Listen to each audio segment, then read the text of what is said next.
Nous observons le monde pour le comprendre et pour pouvoir y évoluer. L'intelligence nous a permis de forger les outils pour comprendre l'infiniment petit et l'infiniment grand. Depuis plus d'un siècle, psychologues, biologistes, généticiens et neuroscientifiques la dissèquent, l'analysent, la mesurent. Nous avons inventé les ordinateurs, marché sur la Lune. Mais contrairement à ce que nous pourrions croire, notre intelligence individuelle n'augmenterait pas. Aujourd'hui, la science explore les différentes facettes de notre intelligence. Mais les scientifiques savent-ils vraiment ce qu'est l'intelligence ?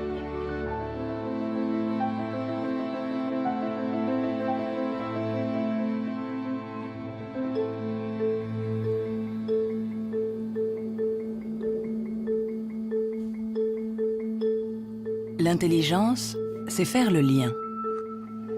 Assembler différents éléments pour trouver une solution. Pour la comprendre, il faut réussir à la fractionner, en isoler toutes les composantes.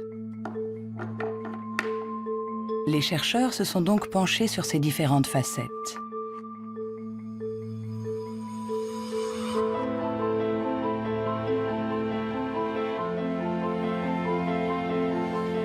Pour mesurer l'intelligence, une des premières idées a été de mesurer la vitesse à laquelle le cerveau réagit. C'est cette méthode que le professeur Teni Januis a utilisée. Il a comparé notre temps de réaction avec celui de nos ancêtres. Et les résultats de son étude ne sont pas en notre faveur.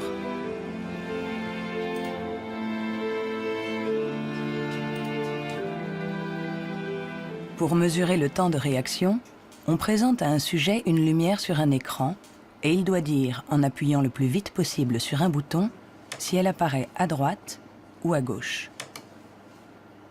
Ce n'est donc pas un réflexe, mais une information simple que notre cerveau doit traiter. Ces études sur le temps de réaction sont très anciennes. Plusieurs d'entre elles ont été faites entre 1860 et 1880 en Grande-Bretagne par Francis Galton, le cousin de Charles Darwin. Il a testé plusieurs milliers de personnes qui étaient représentatives de la population de l'époque. Les gens avaient alors un temps de réaction très rapide. Nous avons donc cherché des études comparables qui auraient été faites durant les 120 dernières années. Et nous en avons trouvé une quinzaine. En les comparant, nous avons pu montrer que durant les 150 dernières années, les gens sont devenus de plus en plus lents.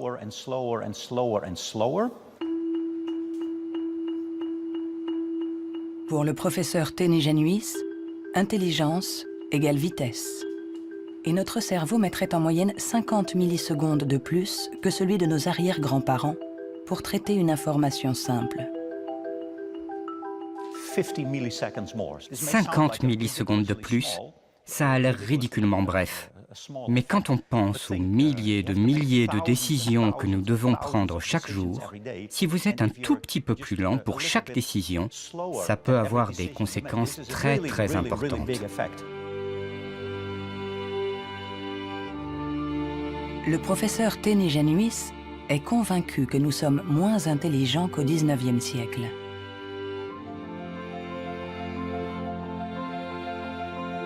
Il en voit la preuve dans l'incroyable inventivité de cette période, marquée par une explosion des innovations, de la créativité, des idées.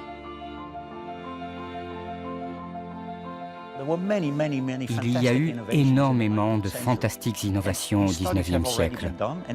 Des études ont montré que le nombre d'inventions par habitant était 4 fois plus important qu'aujourd'hui. Le professeur Teni Januis pense que notre intelligence est en panne. Elle décline depuis au moins 150 ans. Mais au XIXe siècle, Sir Francis Galton pensait déjà que les Anglais étaient bien moins intelligents que les Grecs de l'Antiquité, qui ne manquaient pas d'esprit brillant. Alors, Qu'en est-il des prédécesseurs des Grecs, les hommes préhistoriques?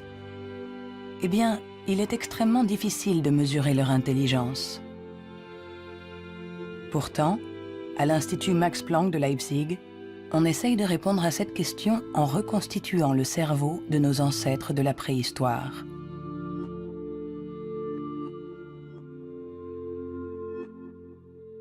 La paléoneurologie, c'est une science très frustrante, puisque son objet, j'allais dire, quasiment n'existe pas. On n'a pas de cerveau fossile. Ce qu'on a essentiellement, c'est la boîte dans laquelle ce cerveau était contenu.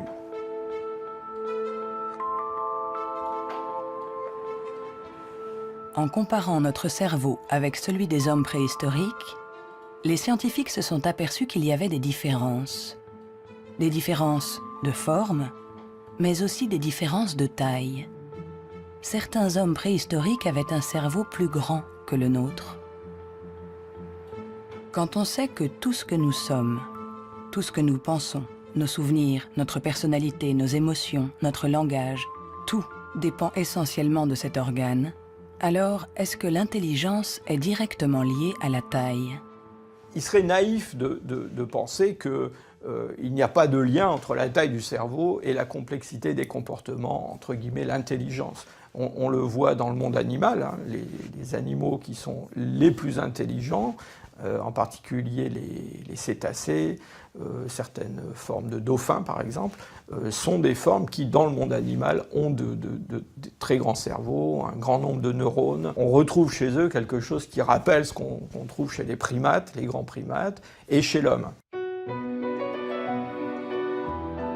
L'évolution a fait croître la taille de notre cerveau pendant 2 millions d'années, pour atteindre son maximum il y a 15 000 ans environ.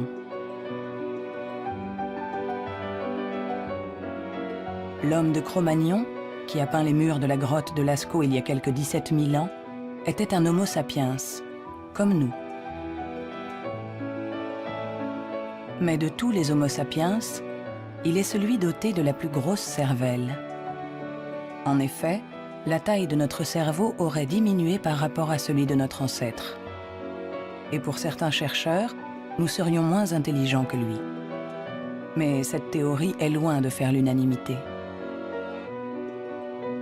Moi, je ne crois pas qu'il y a une intelligence qu'on peut mesurer avec 1 centimètre et dire, voilà, il est aussi intelligent, ou il est plus intelligent, ou il est moins intelligent. Un homme de Cro-Magnon, il était intelligent pour être intelligent dans le monde où il vivait, et pas pour être intelligent dans une banque.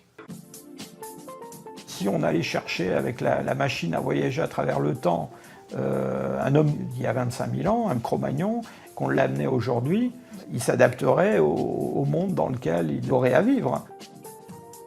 Historically, you guys have struggled to adapt. Yeah, right. Walking upright, discovering fire, inventing the wheel, laying the foundation for all mankind. You're right. Good point. Sorry we couldn't get that to you sooner. Connie, your reaction? We live in a society where the individual ego and the group dynamic are in constant struggle. Response? Yeah, I have a response. What? Plus intelligent? Moins intelligent? Dès qu'on essaye de mesurer l'intelligence, tout se complique. Et pourtant, nous l'évaluons sans cesse. Dans les universités du monde entier, on enseigne ce qu'est l'intelligence. Et chacun d'entre nous, sans être un spécialiste, la mesure tous les jours. Vous mesurez l'intelligence. Si vous êtes célibataire, que vous allez dans un bar et que vous rencontrez quelqu'un, la chose la plus importante après le physique, c'est l'intelligence.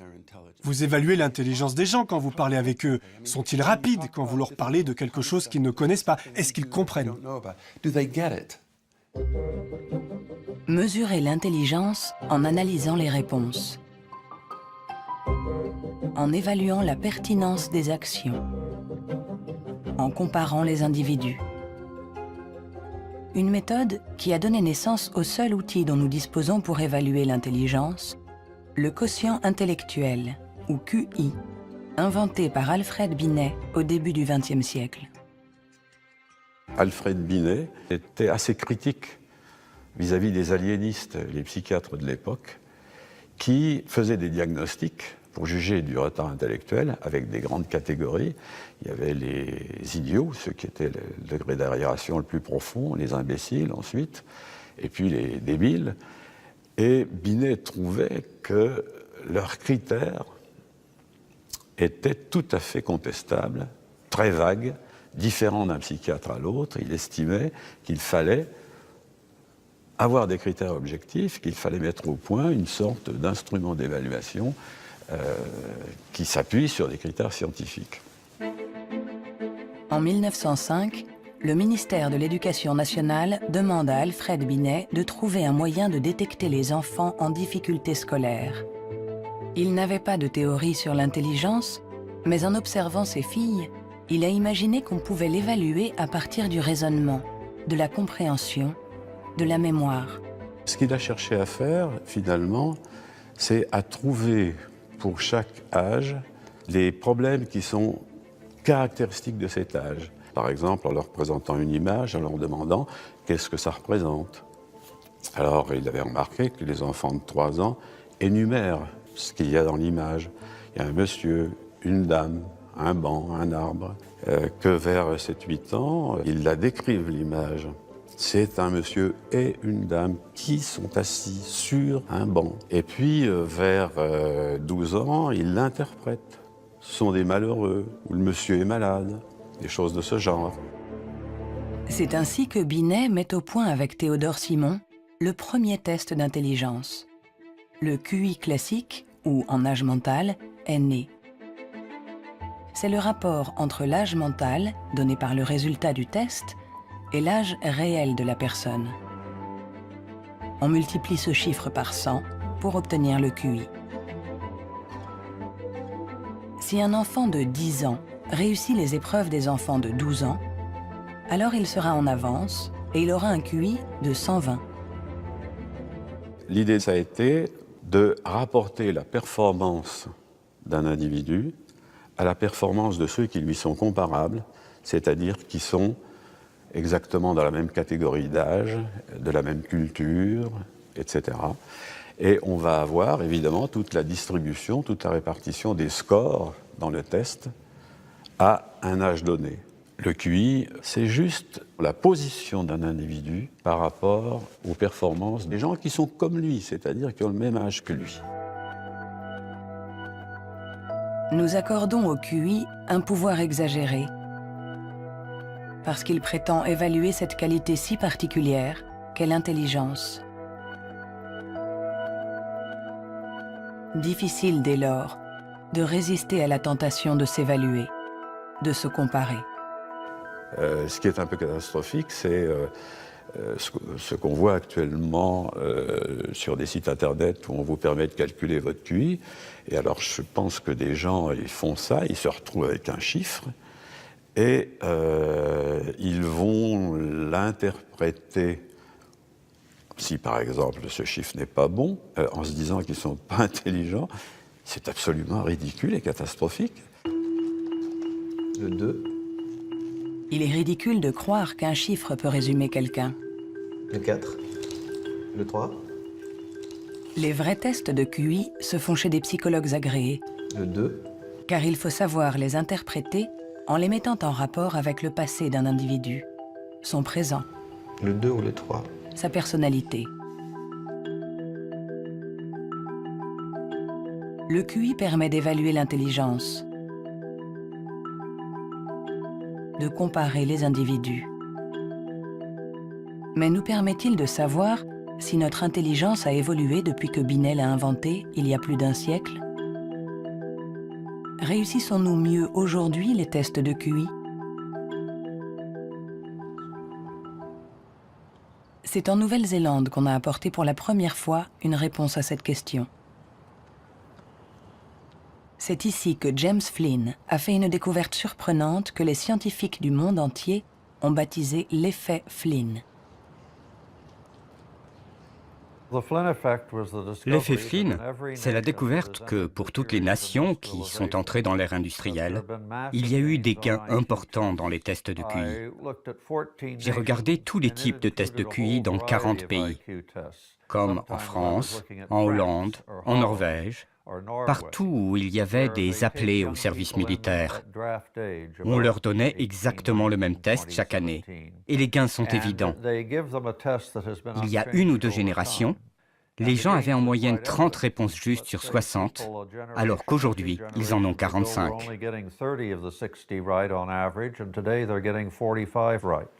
Après avoir passé au crible des dizaines et des dizaines d'études, James Flynn a montré que depuis plus de 60 ans, nous réussissons mieux les tests de QI. Est-ce que cela signifie que nous serions devenus plus intelligents que nos grands-parents? Un changement de QI ne signifie pas forcément un changement d'intelligence. Un exemple simple pour le comprendre, vous faites passer le test d'intelligence une première fois aujourd'hui. Vous le redonnez au même sujet demain. Il y a un effet d'apprentissage, il va réussir un peu mieux, il va avoir des scores un peu meilleurs. Ça ne veut pas dire qu'il est devenu plus intelligent, ça veut juste dire qu'il est un peu plus familier avec la façon de passer le test. L'augmentation du QI est due en grande partie à l'environnement. Une meilleure nourriture, une meilleure éducation. Notre QI augmenterait de 2 à 3 points par année d'école supplémentaire et la durée de scolarisation est passée en moyenne de 6 ans au début du XXe siècle à 11 ans aujourd'hui dans les pays industrialisés. Tous ces effets se sont additionnés et ont fait augmenter les scores de QI. Quand vous passez un test aujourd'hui, vous y êtes préparé dans la mesure où toute une série de facteurs vous ont donné la capacité d'utiliser votre logique de manière abstraite.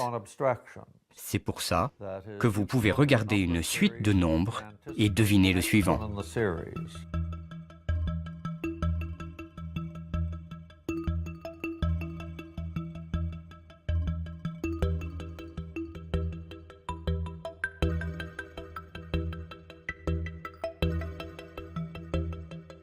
Avec l'intelligence, il ne faut pas se fier aux apparences. De meilleurs scores au test de QI ne nous disent pas que nous serions plus intelligents. Nous sommes juste mieux préparés pour réussir des tests de QI. Notre intelligence est comme un muscle que nous avons entraîné pour en exprimer tout le potentiel. Mais à force de nous entraîner, nous avons peut-être atteint nos limites. Les chiffres le prouvent. Après des décennies d'augmentation, les résultats au test de QI plafonnent. Ils diminuent même dans certains pays, comme l'Angleterre, le Danemark ou la Norvège. L'augmentation du QI est un phénomène qui a duré un siècle. Mais tous les pays vont finir par voir un plafonnement de cette augmentation. L'école a fait le plein. C'est elle qui a offert la capacité de manier des concepts abstraits. Et à moins d'une révolution de la pédagogie, les bénéfices dus à l'école vont plafonner parce que presque tout le monde aujourd'hui est scolarisé.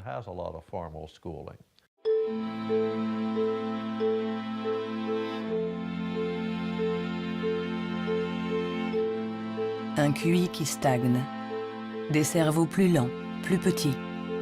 Où en est notre intelligence? Les premiers outils permettant d'évaluer l'intelligence ont été inventés il y a plus d'1 siècle. On s'inspire toujours des théories imaginées par Sir Francis Galton et Alfred Binet. Mais aujourd'hui, nous pouvons aller plus loin. Plutôt que de mesurer ce que l'intelligence produit, intéressons-nous à l'organe qui produit l'intelligence.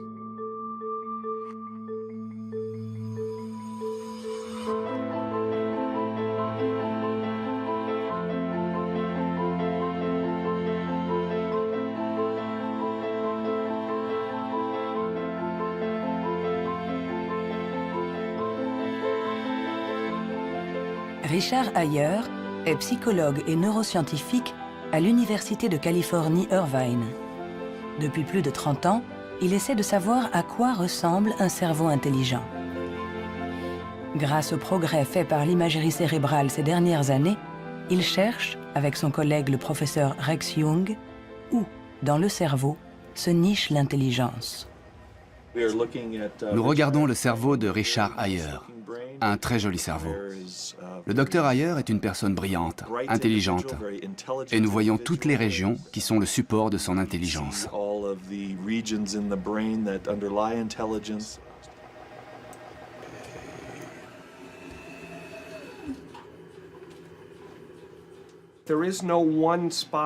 Il n'y a pas un endroit dans le cerveau qui soit le centre de l'intelligence. Les gens pensaient qu'il y avait un centre de l'intelligence à l'avant. Mais les recherches ont montré que lorsqu'on fait des tests d'intelligence à l'intérieur d'un scanner, on peut voir que la communication entre l'avant et l'arrière est très importante pendant que l'on résout les problèmes. Le professeur Ayer a été l'un des pionniers dans l'utilisation des techniques de neuroimagerie moderne. Sa première étude date de 1988. On n'avait alors jamais utilisé ces outils dans les recherches sur l'intelligence. On a trouvé des zones du cerveau qui s'activaient quand les gens passaient des tests d'intelligence. Mais le choc, la surprise, c'était que plus ces zones étaient actives, moins les résultats du test étaient bons. C'était à l'opposé de ce qu'on attendait. À chaque fois qu'en science, on a un résultat à l'opposé, c'est vraiment intéressant.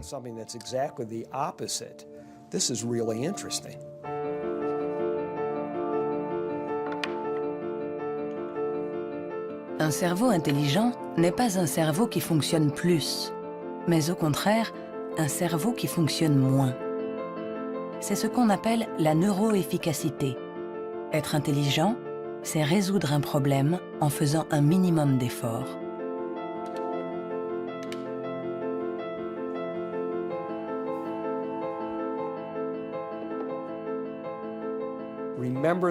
Souvenez-vous de la première fois que vous avez conduit une voiture. Le premier jour, dans un grand parking vide, avec quelqu'un assis à côté, et vous tournez le volant et vous pensez « Maintenant, il faut que je freine ». Mais aujourd'hui, vous conduisez au milieu de la circulation dans une ville que vous ne connaissez pas, et malgré ça, vous pouvez discuter avec quelqu'un. Votre cerveau est bien plus efficace pendant que vous conduisez. Donc, les hauts niveaux d'intelligence ne sont pas forcément liés à un cerveau qui travaille plus, mais à une transmission plus efficace de l'information entre les zones importantes du cerveau. Lorsqu'on pense à un processus aussi complexe que l'intelligence, il faut imaginer que le cerveau est comme un orchestre avec différentes sections. Mais le vrai mystère, c'est comment ces sections interagissent. Parce que pour autant que nous le sachions, il n'y a pas de chef d'orchestre. Si le cerveau est un orchestre, alors l'intelligence est la musique.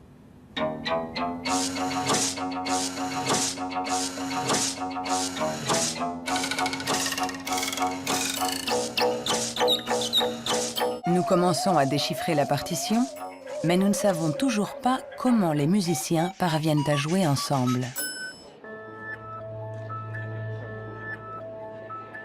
À l'université de la Sorbonne, le professeur Olivier Houdet est à la recherche de ce chef d'orchestre.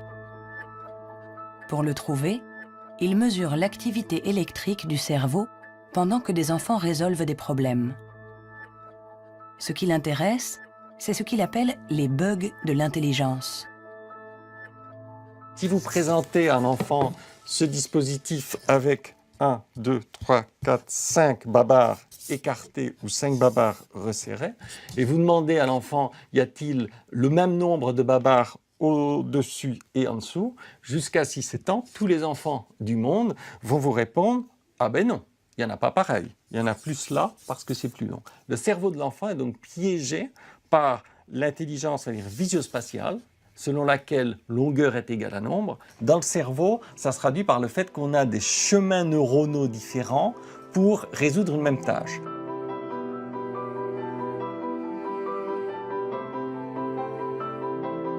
Compter ou mesurer.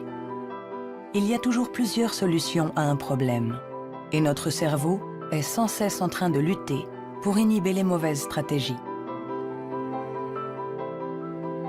Nous, ce qu'on montre ici, et c'est ça la découverte et l'originalité de notre laboratoire, est que l'inhibition, c'est sans doute le processus clé et positif de l'intelligence, parce que c'est elle qui nous permet de résister à nous-mêmes, en quelque sorte.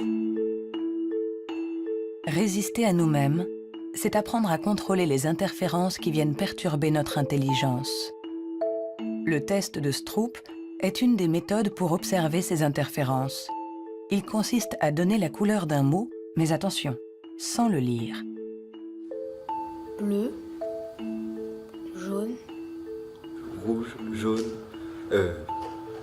vert, rouge, vert, vert, rouge, vert, jaune, jaune, rouge, jaune, jaune, rouge. jaune, rouge, jaune, jaune, Rouge, vert, rouge, jaune, bleu.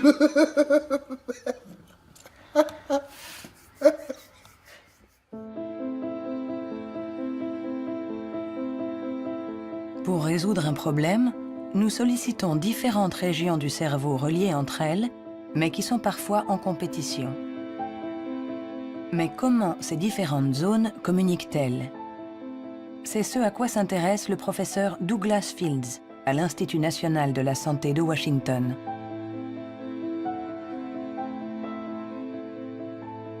Le cerveau est fait de deux sortes de tissus, la matière blanche et la matière grise. Tout le monde a entendu parler de la matière grise. C'est là où se trouvent les neurones, sur une couche à la surface du cerveau. Mais en dessous, il y a des milliards de connexions, de câbles, des axones qui connectent les neurones. Et c'est blanc parce que ces axones ont une gaine isolante formée d'une membrane qui est de la myéline.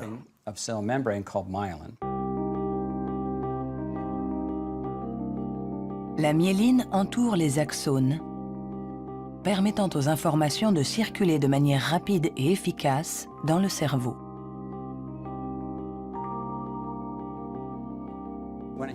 Quand un enfant naît, son cerveau n'est pas mature. Ses fonctions sont minimales. Un bébé ne peut quasiment rien faire. Il ne peut pas se nourrir, il ne voit pas vraiment, il ne sait pas marcher ni redresser la tête. C'est parce que notre cerveau est façonné en permanence par notre environnement. Et une des choses les plus intéressantes avec la myéline, c'est qu'elle se forme après notre naissance. La myéline est essentielle pour que l'information circule de manière efficace dans le cerveau. Elle est donc essentielle pour notre intelligence. Mais aujourd'hui, la formation de la myéline est perturbée. Barbara Demnex, endocrinologue au Muséum d'histoire naturelle de Paris, a montré comment notre intelligence est menacée par un des fléaux majeurs du XXIe siècle, la pollution.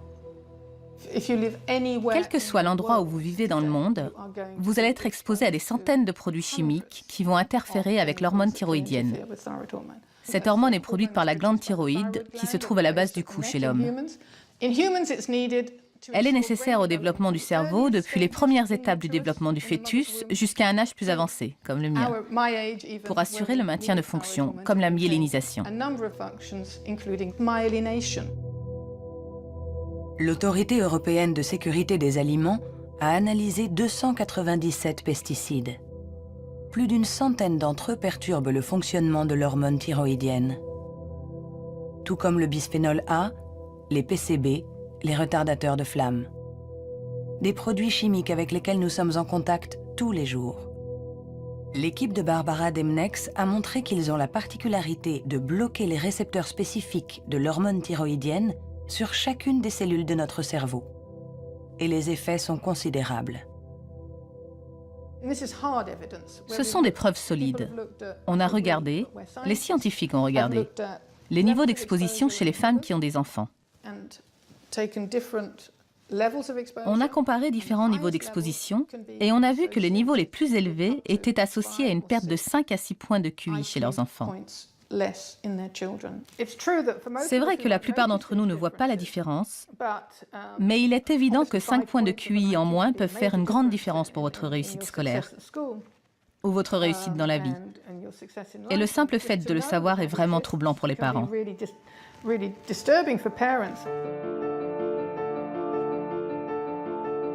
Notre intelligence nous a permis de créer un monde complexe, au prix de la dégradation de notre environnement. Et nous pourrions en payer le prix si cette dégradation perturbe la formation de notre cerveau, en agissant sur la myéline par exemple. Mais si ce phénomène se confirme, comment le gérer? Pendant plus d'un siècle, on a pensé que tous nos processus mentaux n'étaient dus qu'à l'activité électrique des neurones. Mais aujourd'hui, les neurobiologistes ont commencé à explorer un nouveau continent. Il n'y a que 15% des cellules du cerveau qui sont des neurones. Le reste, qui représente 85%, ne communique pas grâce à l'électricité. On l'appelle la glie. De nouvelles méthodes nous ont permis de voir avec surprise que les cellules gliales communiquent entre elles et avec les neurones. On est à la pointe des recherches sur le cerveau, car il y a là un changement fondamental dans la manière dont on pense que le cerveau fonctionne au niveau cellulaire. Les cellules gliales, des cellules bien plus nombreuses que les neurones et qui forment leur environnement. Certaines fabriquent la myéline. D'autres nourrissent les neurones et les protègent. On les appelle les astrocytes. Et une découverte inattendue a montré que les astrocytes jouaient un rôle dans l'intelligence. Tout a commencé avec un génie. En avril 1955, au Princeton Hospital du New Jersey, Thomas Harvey, médecin pathologiste, est en charge de l'autopsie de Albert Einstein. Et ce 18 avril, à 8 h du matin, il décide de voler le cerveau de celui que nous considérons comme l'incarnation du génie.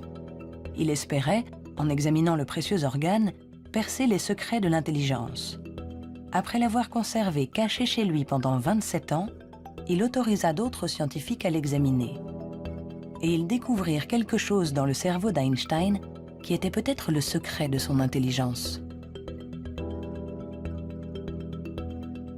Le cerveau d'Albert Einstein a été examiné pour voir ce qui le rendait plus intelligent. Et il n'y avait pas de différence sur le nombre de neurones, sur la taille des neurones, il n'y avait rien. Mais son cerveau avait plus d'astrocytes. Et beaucoup de gens se sont intéressés au rôle joué par les astrocytes dans l'intelligence. Les astrocytes. Des cellules gliales identifiées il y a plus d'un siècle. Mais ces dernières années, les scientifiques se sont aperçus que leur rôle était plus complexe que ce qu'ils imaginaient.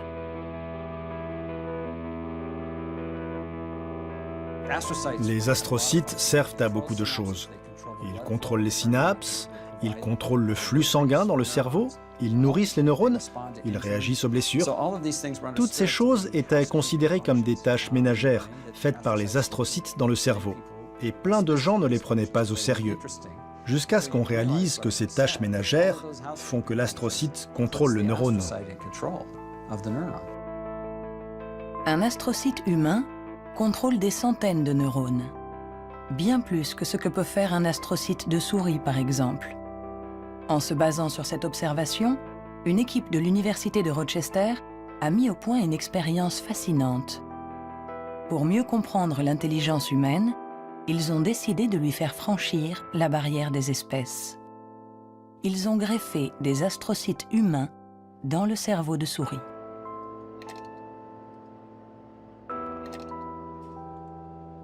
Nous avons effectué des greffes des astrocytes humains chez la souris. Et la greffe, littéralement, envahit tout le cerveau. Quand on regarde, par exemple, à l'âge de 1 mois après la greffe, on voit que la greffe est très discrète à l'endroit presque où on a greffé les cellules. Si on revient 1 an plus tard, tout le cerveau devient greffé. On remplace littéralement toutes les cellules par les cellules humaines.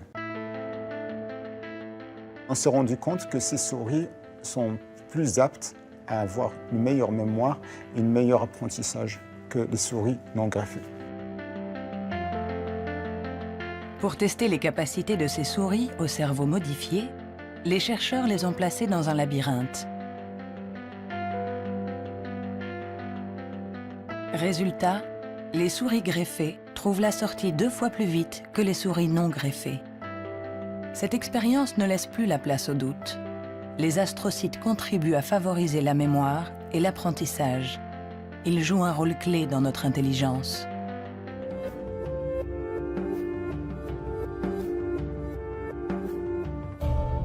L'intelligence se reflète dans le fonctionnement du cerveau.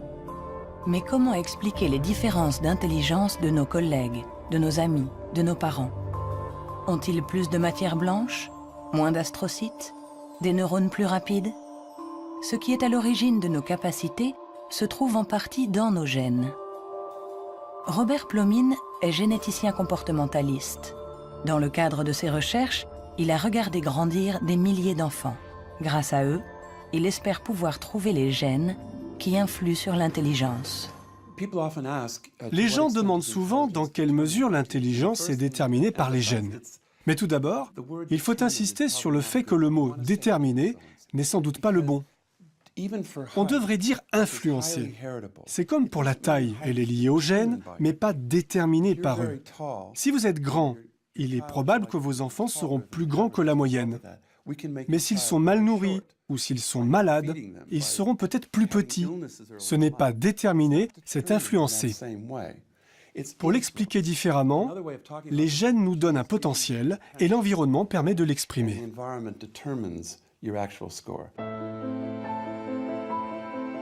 Pour comprendre les relations complexes entre gènes et intelligence, Robert Plomin fait passer des tests à des milliers de jumeaux. Les vrais jumeaux ont ceci de particulier que ce sont des clones. Ils partagent exactement les mêmes gènes. Ils sont identiques en tout point. Mêmes cheveux, mêmes yeux. Mais ont-ils les mêmes résultats au test d'intelligence? La réponse est oui. Leurs résultats sont plus proches que ceux d'un frère et d'une sœur. C'est la preuve que même s'ils ne sont pas les seuls déterminants de l'intelligence, les gènes jouent un rôle crucial. La plupart des pays dans le monde, plus de 100 pays, disposent maintenant de registres de jumeaux, car ils reconnaissent l'importance de la méthode des jumeaux pour estimer l'influence des gènes. La prochaine étape de nos recherches est d'essayer de trouver les gènes responsables de l'intelligence. Pour cela, Robert Plomin utilise des puces à ADN capables de détecter plus d'1 million de marqueurs génétiques. En comparant l'ADN de tous ceux qui ont eu de bons résultats au test, il cherche à voir si certains gènes apparaissent plus fréquemment. Mais l'identification précise de ces gènes s'est révélée beaucoup plus compliquée que ce qu'il espérait.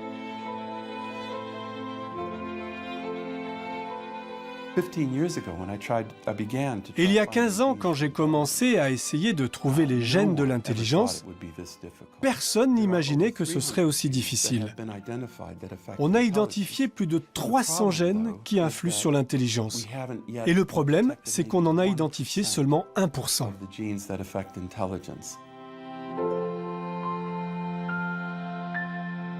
L'intelligence est influencée par l'interaction de plusieurs milliers de gènes.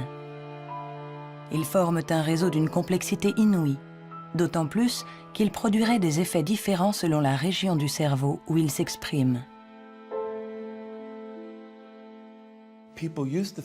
Avant, on imaginait le fonctionnement du cerveau en termes de zones. Cette zone gère le langage, celle-ci fait autre chose. Le corps calleux relie les hémisphères.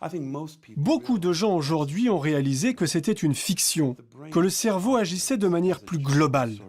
Et si on regarde ça du point de vue génétique, cela rend les choses plus claires, parce que la plupart des gènes qui agissent sur le cerveau affectent beaucoup de régions différentes. Nous avançons pas à pas dans la compréhension de notre intelligence. Les scientifiques affinent les outils pour la mesurer. Mais la question qui se pose est l'usage que nous en ferons.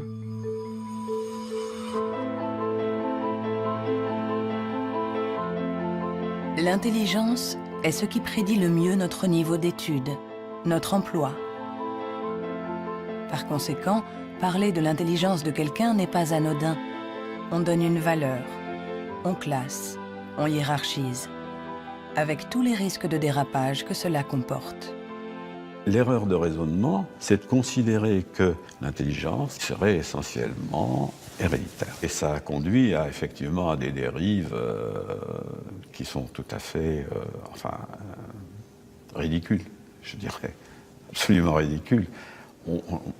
Pour en donner un exemple, en 1924, je crois, une loi a été votée aux États-Unis qui restreignait l'immigration, qui mettait des quotas pour l'immigration, parce que dans les tests, ils avaient en moyenne des résultats moins bons. Et donc, ils étaient supposés être héréditairement moins intelligents. Il fallait qu'il en vienne moins aux États-Unis pour ne pas faire baisser la moyenne. On les accueillait, vous savez, dans Ellis Island, cette petite île qui est en face de New York, et pas mal d'entre eux ont été renvoyés, et notamment ceux qui, dans les années 30, commençaient à sentir la montée du nazisme, je pense aux Juifs de l'Europe de l'Est par exemple, et qui ont été refoulés pour des raisons absolument idiotes. On a longtemps cru qu'on ne pouvait pas échapper à ses origines. Notre hérédité était supposée contrôler nos vies. La science, depuis, nous a heureusement éloignés de cette vision déterministe. Mais l'intelligence est un sujet à part, un sujet si sensible que les faux pas et les excès ont marqué son histoire. William Shockley, physicien visionnaire, prix Nobel pour sa découverte du transistor, se montra moins brillant lorsqu'il décida de se pencher sur l'étude de l'intelligence. Dr. Shockley, if you could answer it yes or no, I would appreciate it.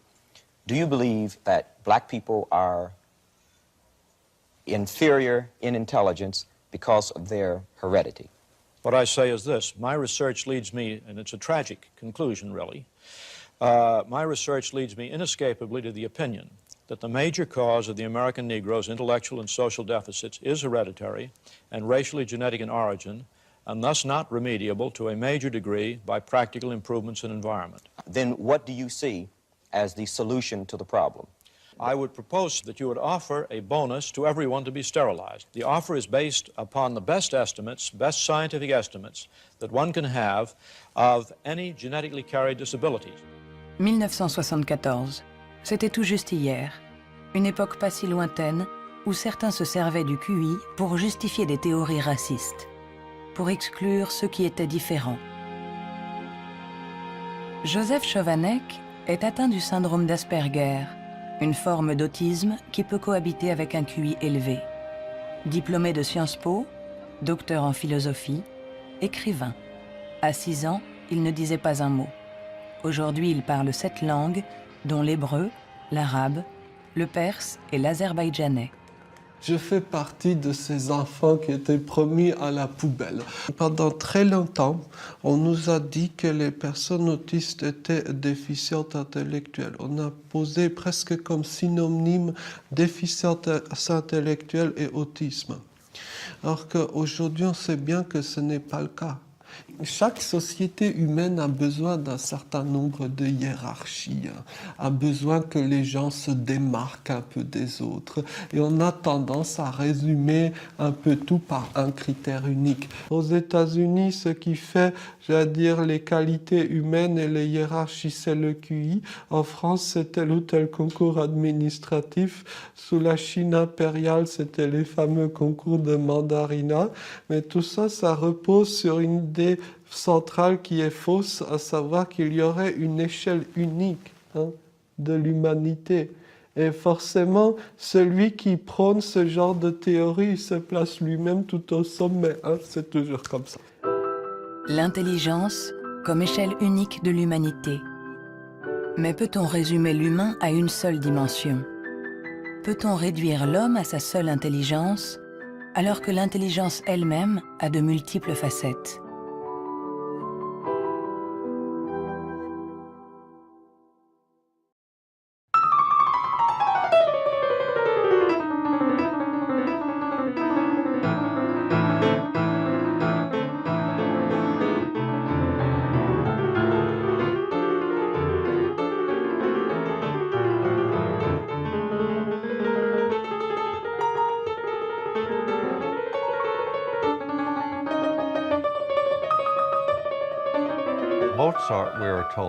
Mozart, dit-on, pouvait avoir à l'esprit une symphonie en entier. Si vous suivez une symphonie, vous devez suivre son développement dans le temps. Mais lui, il avait conscience de sa globalité. C'est un peu le même niveau de complexité que pour un mathématicien qui pense à 7 ou 8 formules et voit toutes les connexions possibles entre elles. Alors on peut toujours objecter. Est-ce que l'intelligence musicale est une forme d'intelligence? Ce n'est pas important. Ce qui est important, c'est que ça existe et que ceux qui l'ont n'ont pas obligatoirement de grand QI.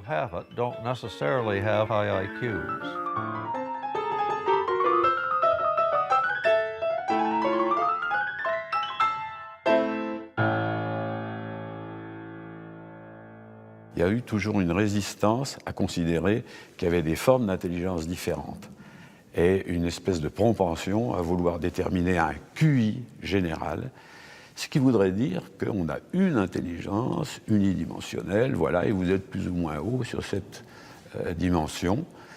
Et la conception contradictoire, c'est qu'il y a plusieurs formes d'intelligence et en réalité, vous pouvez être assez haut sur une des dimensions d'intelligence, sur un de ces aspects, et puis assez bas sur un autre. Le débat est aussi ancien que les premières études sur l'intelligence.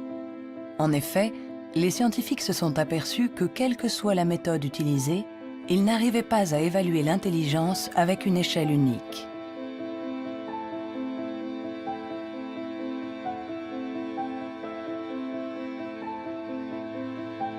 À l'Université du Nouveau-Mexique, le professeur Rex Jung est convaincu que pour résoudre n'importe quel problème, nous utilisons différentes manières de raisonner, que ce que nous appelons intelligence n'est que l'une d'entre elles.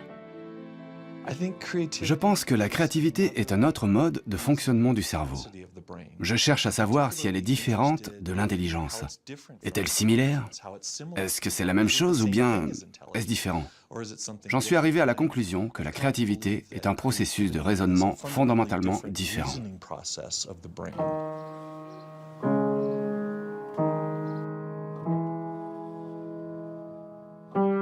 Déchiffrer une partition, c'est être intelligent en utilisant nos connaissances.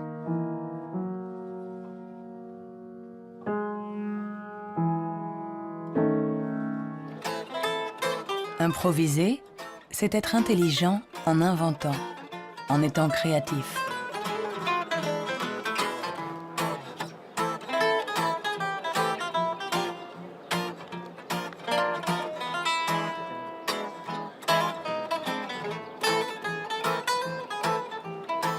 Un musicien peut être à la fois intelligent et créatif. Un sujet d'étude idéal.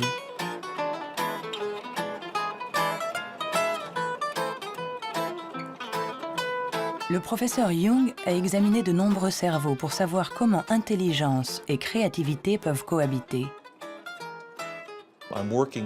Je travaille sur l'hypothèse que ce sont des partenaires et qu'il y a deux réseaux différents dans le cerveau qui coopèrent pour nous permettre de raisonner. L'un est un type de raisonnement intelligent, l'autre est un type de raisonnement créatif. Je pense que les deux sont extrêmement importants. Nous sommes très proches de comprendre comment ils fonctionnent. Notre théorie est que le réseau de l'intelligence se situe plutôt à la surface du cerveau. Avec la créativité, les choses sont différentes. Elle dépend principalement du réseau du mode par défaut. Le réseau du mode par défaut est un réseau qui se trouve plutôt au milieu, à l'intérieur du cerveau. Et ces deux réseaux échangent en permanence des informations pour nous permettre de résoudre les problèmes posés par le monde qui nous entoure.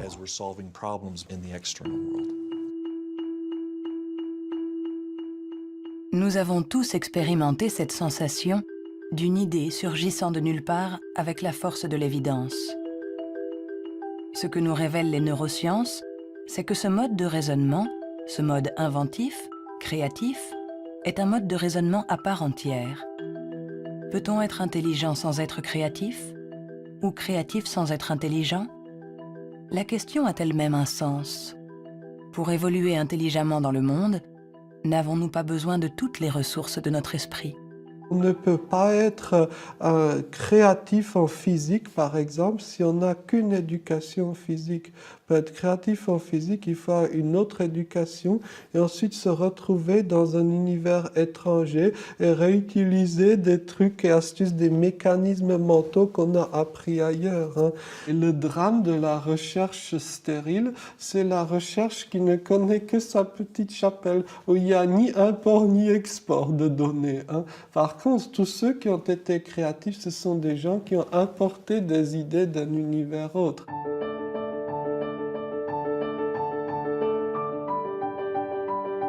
Les liens se tissent, le tableau se dessine.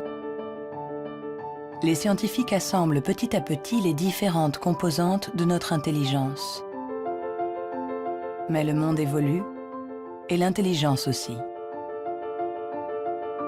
Notre cerveau est en permanente évolution. Il permet à notre intelligence de s'adapter aux problèmes que nous devons résoudre, aussi multiples et variés que nous pouvons l'être. Quand j'étais enfant, je savais que je ne fonctionnais pas comme les autres. Hein. J'avais cette conscience-là. Cela m'a donné à réfléchir, cela m'a amené à imaginer le monde pluriel.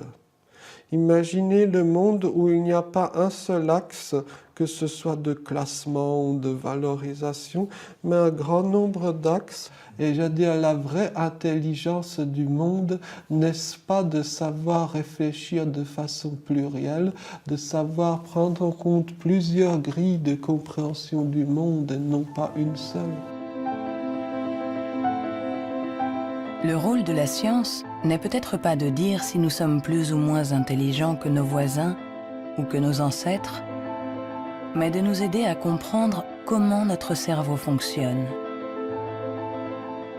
On saura alors non seulement réparer notre intelligence, mais on saura aussi l'améliorer pour tisser des liens entre nous et la diversité de ce qui nous entoure.